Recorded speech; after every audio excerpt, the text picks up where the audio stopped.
ये उस दौर की बात है जब पाकिस्तान में रेडियो बड़े शौक से सुना जाता था। लोग ड्रामे और खबरें बड़ी तवज्जो से सुनते थे। रेडियो पर ड्रामे सुनने का एक अलग ही नशा होता था। आर्टिस्टों की आवाज़ों का हुस्न और सौती असरात ड्रामों की जान हुआ करते थे।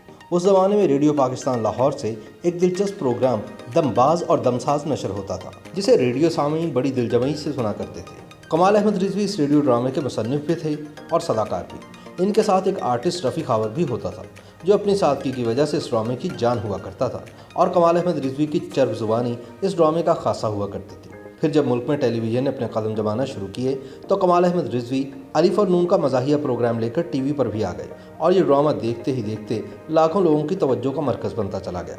इस प्रोग्राम में कमाल अहमद रिजवी अल्लन और रफ़ी खावर नन्ना के रूप में आता था। फिर यही नन्ना आगे चलकर फिल्मों का भी नैन तारा बन गया। अल्लन की अदाकारी में अय्यारी और नन्ना की अदाकारी में भूलपन और सादगी होती थी। ये दोनों मुआशरे की दुखती रगों पर अपने मुकालमों से निश्तरजनी करते थे। दोनों अच्छाई और बुराई को बड़े खूबसूरत अंदाज में टीवी पर पेश करते थे। इनके तंज की काट फिल्मी अंदाज के मज़ाह से कुछ अलग थी, और टीवी के नाजरीन हर हफ्ते बड़ी बेचैनी के साथ अलिफ और नून का इंतज़ार किया करते थे। अल्लन और नन्ना दोनों एक दूसरे की बिसाखी और एक दूसरे की ज़रूरत भी थे। फिर यूँ हुआ कि नन्ना अपनी मकबूलियत की वजह से टीवी से फिल्मों की तरफ चला गया और अल्लन अकेला रह गया। जब नन्ना फिल्मों में आया तो इसके हमअसर मज़ाहिया आर्टिस्टों में मुनव्वर ज़रीफ, रंगीला और अली एजाज का तूती बोल रहा था।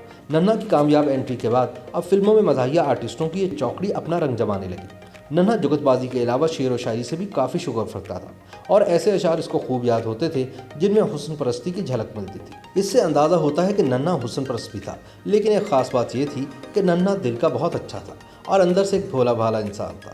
इसे उन फिल्म साज़ों से बड़ी चिढ़ होती थी जो छोटे आर्टिस्टों के साथ हकारत के साथ पेश आते थे। फिर वक्त गुजरने के साथ साथ नन्हा फिल्मी दुनिया की ज़रूरत बन गया और कामयाबी ने इसके घर का रास्ता देख लिया।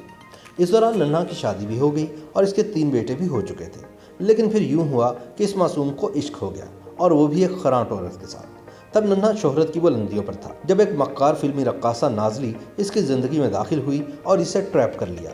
इसने कुछ ही अरसे में नन्हा के अज़दवाजी ज़िंदगी के आशियाने के तिनके बिखेरना शुरू कर दिए। नन्हा भी फिल्मों में काम से ज़्यादा नाजली के नाज नखरों में दिलचस्पी लेने लगा। वो एक हुस्न परस्त मगर भोला भाला इंसान था और इश्क के इन ज़ावियों से वाकिफ़ न था जो एक बाज़ार की हद तक तो ठीक होते हैं, मगर इनको कभी घरेलू रंग नहीं दिया जा सकता था। मगर नन्हा पर इश्क का जादू सर चढ़कर बोल रहा था, और इसकी इस मजबूरी से रक्कासा नाजली खूब फ़ायदा उठा रही थी। नन्हा के करीबी दोस्तों ने भी इसको बड़ा समझाया और इश्कबाजी से रोकने की भी कोशिश की, मगर शायद कुदरत को ये मंजूर न था। फिर एक दिन नाजली और नन्हा का ज़बरदस्त झगड़ा हुआ, जिसके बाद नाजली ने अपने घर के दरवाजे नन्हा पर बंद कर दिए। जब नन्हा इसके दरवाजे पर दस्तक दे देकर नाकाम हो गया तो इसने अपनी ज़िंदगी ख़त्म करने का फैसला कर लिया। फिर एक सुबह अखबारात में जली सुर्खी के साथ ये खबर नुमाया थी कि लोगों को हंसाने वाले अदाकार नन्हा ने अपने सर में गोली मारकर खुदकुशी कर ली। इस तरह एक बाकमाल आर्टिस्ट मज़ाह की महफिल का एक जगमगाता चिराग गुल हो गया। 2 जून सन 1986 का दिन जब भी आता है, नन्हा की अफसोसनाक मौत का तस्वुर करके नन्हा के लाखों चाहने वालों के दिल बैठने लगते हैं और इसकी याद में इनकी आंखें भीग जाती हैं। नन्हा ने अपने मरने से कुछ अर्सा पहले काफ़ी मायूसी की बातें शुरू कर दी थी। वो अक्सर बात बात पर मर जाने की बातें करते थे। घर वालों ने इनकी मायूसी के पेश नज़र इनकी बंदूक छुपा दी थी, लेकिन मरने से पहले इन्होंने अपनी वालिदा को कस्में दी कि मुझे अपनी बंदूक के लाइसेंस की तजदीद करवाने के लिए बंदूक चाहिए। अपने मरने से कुछ घंटे पहले नन्हा ने खत लिखा कि मैं अपनी मर्जी से मर रहा हूँ, किसी को मेरी मौत का जिम्मेदार करार ना दिया जाए। इनकी मौत का वक्त सुबह 4 से 6 बजे के दरमियान था। इन्होंने कनपट्टी पर बंदूक चलाई और खुदकुशी कर ली। सुबह सवेरे जब इनके बच्चे बेदार हुए तो इन्होंने देखा कि इनके वालिद टीवी लाउंज में सोफे पर टेक लगाए मुर्दा हालत में पड़े हैं।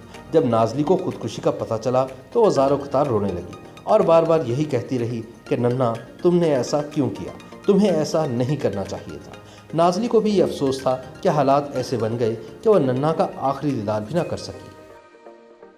YouTube पर गूगली न्यूज देखने के लिए youtube.com की सर्च बार में गूगली न्यूज टीवी टाइप करें। गूगली न्यूज के पेज पर सुर्ख रंग के सब्सक्रिप्शन वाले बटन पर क्लिक करना ना भूलिए। YouTube पेज पर अपलोड होने वाली वीडियोस से बाखबर रहने के लिए बेल आइकन पर क्लिक कीजिए। आपको हर नई वीडियो के बारे में नोटिफिकेशन मौसूल हो जाएगा।